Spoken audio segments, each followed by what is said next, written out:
Hello, today is beautiful day, isn't it?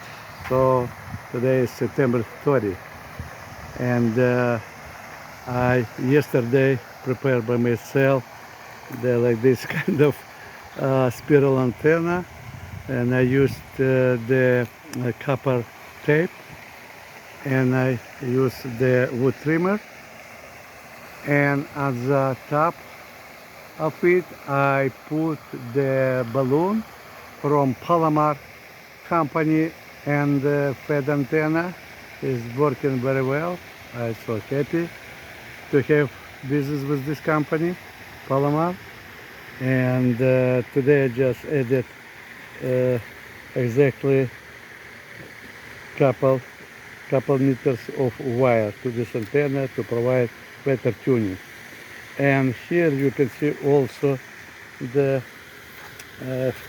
ferrite filter to decrease the back array.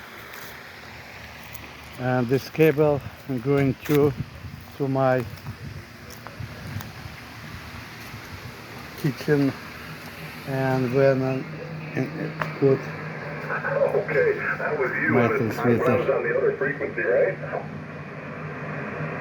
I was saying you I was trying to work with on the other frequency when I was on the other frequency.